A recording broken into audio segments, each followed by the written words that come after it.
मैं यहाँ पे खड़ा था, ज़्यादा देर नहीं बोलूँगा क्योंकि मुझे प्रोटेस्ट में भी रहना है। यहाँ पर पुलिस वाले सर थे, उनसे मैंने बोला कि सर देखिए क्यों ऐसा हो रहा है कि आप लोग डंडा मार रहे हैं, लाठी बरसा रहे हैं, ये कर रहे हैं, वो कर रहे हैं, हम लोग की क्या गलती है। तो उन्होंने कहा कि देखो वो तुम्हारे देश के मुखिया हैं, देश के मुखिया अगर कोई गलती करेंगे तो तुमको ऐसे नहीं करना चाहिए, तुमको प्रोटेस्ट नहीं करना चाहिए। तो मैंने कहा कि सर देखिए देश का मुखिया होने में और घर के मुखिया होने में फ़र्क होता है। देश का जो मुखिया होता है वो 5 साल के लिए होता है, घर का मुखिया जो होता है वो हमेशा के लिए होता है। देश का जो मुखिया होता है उसको आप चुनते हैं, घर का मुखिया आप नहीं चुनते हैं। और जो देश का मुखिया होता है वो आपका नौकर होता है और घर का मुखिया आपका मालिक होता है। घर का मुखिया अगर आपके ऊपर डंडा चलाएगा तो ये ट्राई करेगा कि आपको खून नहीं निकले, लेकिन यहाँ पे पैर पे नहीं मारा जाता है, हाथ पे नहीं मारा जाता है, सर पे मारा जाता है। और सिर्फ सर पे ऐसे नहीं मारा जाता है, लाठी के ऊपर कील लगा के मारा जाता है। तो ये तरीक़ा बाप का नहीं होता है, ये तरीक़ा मुखिया का नहीं होता, ये तरीक़ा दुश्मन का होता है, छात्र के दुश्मन का और पढ़ाई के दुश्मन का होता है। किस तरीके से देख रहे हैं सर, जिस तरीके से लगातार वहाँ पे छात्र प्रोटेस्ट किए और इतने गंदे तरीके से जो है भारतीय जनता पार्टी की सरकार है अभी केंद्र में, और जिस तरीके से छात्रों के ऊपर लाठी चार्ज हुई है, जिस तरीके से छात्र घायल हुए हैं वहाँ पे, मतलब उसके बाद छात्रों को किस तरीके से मिलजुल करके आगे कार्य करना चाहिए। और एक बहुत बड़ा मैटर ये भी है कि अगर आप शांति तरीके से अगर प्रदर्शन नहीं करते हैं तो कब शांति प्रदर्शन उग्र प्रदर्शन में बदल जाता है, इसका एक झलक आप लोगों ने देखा होगा। अभी वहाँ पे सरकारी वाहनों को जिस तरीके से जंतर मंतर पे तोड़ने की तमाम वीडियोस आ रही थी सोशल मीडिया पे, तो फिर इन चीज़ों के लिए आप यंगस्टर्स को क्या बोलना चाहेंगे कि किस तरीके से करना चाहिए जो नेपाल बांग्लादेश जैसा भी हाल हमारे देश का ना हो। हमारे देश का देखिए, हमारे देश का सर्वोपरि है कि हमारा पहले देश रहना चाहिए, हमारा लोकतंत्र सेफ रहेगा तभी हमारा आपका अधिकार है। सबसे पहले मैं ये कहना चाहूँगा कि मैं भी यंगस्टर ही हूँ, मुझे यंगस्टर को मुझे कुछ कहना नहीं, हमारी अगल बगल के लोग के बच्चे हैं। तो मैं ये कहना चाहता हूँ कि देखिए सरकार से मतलब नहीं है, देश से मतलब है। शिक्षा सरकार के लिए नहीं होती, शिक्षा देश के लिए होती है। हमारे पूर्व प्रधानमंत्री अटल बिहारी वाजपेयी ने कहा था कि सरकारें आएंगी, सरकारें जाएंगी, लेकिन ये देश रहना चाहिए, ये लोकतंत्र रहना चाहिए, ये मिट्टी रहनी चाहिए जिस मिट्टी में इतनी ताकत है कि नए नए और बड़े बड़े राष्ट्रवादी लोगों को पैदा करता है और ऐसे ऐसे लोगों को पैदा करता है जिनके बारे में दुनिया सोच भी नहीं सकती है। और अगर आपको इस मिट्टी में, इस देश की मिट्टी में सिंचाई करनी है तो आप पानी से नहीं सिंचाई करिएगा, उसको एजुकेशन के ज़रिए सिंचाई करिएगा, लोगों के बीच में समानता ला करके सिंचाई करिएगा। वो सिंचाई का काम रोकने का काम कर रही है हमारी सरकार। इस देश की जो मिट्टी है उसको बंजर बनाने का काम कर रही है। सोनम वांगचुक जी ने जिस तरीके से मुद्दा रखे थे कि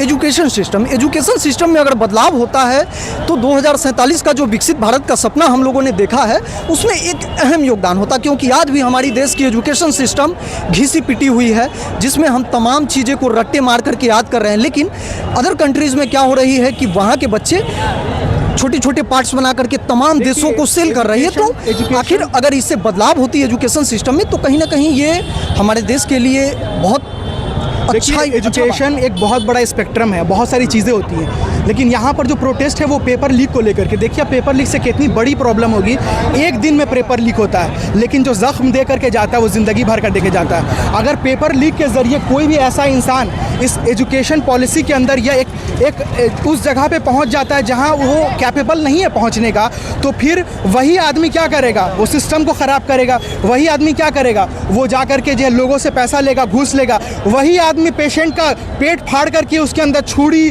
उसी के अंदर सुई, उसी के अंदर ब्लेड छोड़ करके आएगा, और फिर लोग बाद में कहेंगे कि डॉक्टर अच्छे नहीं हैं, इंजीनियर अच्छे नहीं है, पुल टूट रहा है और यहाँ पे प्रॉब्लम आ रही है। वो चीज़ की शुरुआत का दोस्तों असली कारण यही है, पेपर लीक से होती है। अगर आप पेपर लीक को रोक देंगे तो सब चीजें रुक सकती हैं। और यहाँ पर हम लोग अगर सिस्टम ठीक नहीं हो रहा है, सीट छोड़ दो, सीधी बात। इंग्लैंड में सिस्टम ठीक नहीं होता है, 5 गवर्नमेंट नहीं है। अगर आप ये चीज को हैंडल नहीं कर पा रहे हैं तो समझदारी इसी चीज में आप उस चीज को छोड़ दीजिए। उस चीज को ईगो पे लेने की बात नहीं है, क्योंकि बात बड़ी ये नहीं है कि आप अपने पद पे हैं, बात बड़ी इस पे है कि देश दुनिया में बड़े पद पे जिस तरीके से वहाँ लगातार प्रोटेस्ट किया गया, लेकर जाना है तो हमको अपनी कुर्बानी देनी होगी ना। हमारे जो स्वतंत्रता सेनानी ने थे, जब उन्होंने अपने जान की कुर्बानी दे दी, तो आप अपने पद की कुर्बानी नहीं दे सकते जब आप उसके कैपेबल हैं। बहुत अच्छा, बहुत बहुत अच्छा बात बोले। प्रोटेस्ट करेंगे, कब तक देखिए प्रोटेस्ट तो हमारी इस पूरी प्रोटेस्ट जिंदगी को होगी। इस प्रोटेस्ट को जो है शांति हमारा समझौते देश से एक प्रोटेस्ट के तरीका खत्म होता किया जा सकता था, लेकिन सोनम वांगचुक जी का 20 दिन का अनशन और ये इस चीज को जो है 2 कुर्सी पे बैठ करके आपस में इस मैटर को सलटा जा सकता था, लेकिन भैया कह रहे प्रोटेस्ट कब तक करेंगे? हम बोल रहे हैं ये आपके सुबह जीवन उठ भर रहे हैं, सुबह अगर हाथ मुंह तो डेली धुलते हैं, तो अगर आप जब अपने इंडियंस- बदन के कीटाणु को डेली साफ कर रहे हैं तो देश के कीटाणु को डेली क्यों नहीं साफ कर रहे हैं? लेकिन आप इस भीड़ को दिखाइए एक बार, इस भीड़ को देख करके आपको क्या लगता है कि ये भीड़ अब जाग चुका है? अब भगत सिंह जैसा, ये गांधी भीड़ नहीं जैसा है, क्रांति अपने ये अंदर भीड़ ला नहीं चुका है, क्या कहते ये हैं? भीड़ नहीं है, ये कल के IAS IPS ऑफिसर्स हैं, ये कल के डॉक्टर्स हैं, ये कल के इंजीनियर हैं, ये कल के प्रधानमंत्री हैं, क्या लगता है ये कल के बच्चे रिप्रेजेंटेटिव हैं अब देश जग के, चुके यही हैं। है जो आगे का बिहार आगे बढ़ाएंगे, और इनको जो पीटा जा रहा है वो हर एक चीज का हिस्सा और हर एक चीज का बदला लेकर के रहेंगे। अगर इंडियंस प्रोटेस्ट, ये क्या बोलते हैं, अगर इंडियंस प्रोटेस्ट ही करते रहेंगे तो हमारा देश कौन आगे बढ़ाएगा? सारे लोग तो प्रोटेस्ट करे, देश आगे बढ़ाएगा कौन? आप पीठ पे बैग लादे हुए हो, आप पढ़ेंगे, बाथरूम जाते हैं तो आप अपना हाथ धुलते हैं कि नहीं धुलते हैं? जब अपने बदन का कीटाणु आप पोंछ रहे हैं तो देश के कीटाणु को पोंछने में क्या दिक्कत हो रहा है आपको? तो वो काम हमारा है या गवर्नमेंट का है? हमारा है, यहाँ जब है तो हमारा ही काम है। तो देश चलाएंगे कौन? एक कीड़ा जो इस देश में है उसको सैनिटाइजर से हम अरे खत्म करके साहब ये रहेंगे। देश आपका है, ये तो देश गवर्नमेंट आपका को है। इलेक्ट क्यों किए हैं? गवर्नमेंट को इलेक्ट क्यों किए हैं हम लोग? फिर से आपका जो अधिकार है, गवर्नमेंट को इलेक्ट किए ताकि वो हमारा काम करे, और काम नहीं कर रहा यही है। तो दिक्कत आप है नहीं कि कर रहे, आप भगाओ उसको यहाँ से। तो प्रेशराइज करिए, जनता प्रेशराइज करे आप उसको। उसके लिए खड़े रहिए, दिन रात खड़े रहिए। वाटर कैनन आएगा, नहीं भागना है। तो हमारी डंडा पड़ेगा, नहीं भागना है। खून निकलेगा, नहीं भागना है। ये खून हम लोग को जिंदा रखेगा। जिंदाबाद! जिंदाबाद! जिंदाबाद! प्रधान इस्तीफा दो! प्रधान इस्तीफा दो! जंतर, एक सेकंड, जंतर मंतर में इतने दिनों से प्रोटेस्ट हो रहा है, बताइए क्या रिजल्ट निकला? एक आदमी बताइए क्या रिजल्ट निकला? उल्टा लाठीचार्ज। देश को आजाद होने में मेरा 100 साल लगा था, टाइम लगता है किसी चीज में। कितना टाइम लगेगा? जितना टाइम लगेगा उतना लगाएंगे। आप लोग टाइम लगाते रहिए, चाइना अमेरिका आगे निकल जाएगा, देश में यही होते रहे। देश को साफ करेंगे, अच्छा दुनिया आगे निकल जाएगी भाई, ये देश में ही चलिए होगा। देख रहे हैं दुनिया छात्रों आगे का निकल जाएगी। गुस्सा किस तरीके से है, 7वें आसमान पे है। छात्र लगातार प्रोटेस्ट करेंगे, ये प्रोटेस्ट आज ही बंद होने नहीं जा रहा है। छात्र इस प्रोटेस्ट को लगातार जारी रखने जा रहे हैं। धन्यवाद।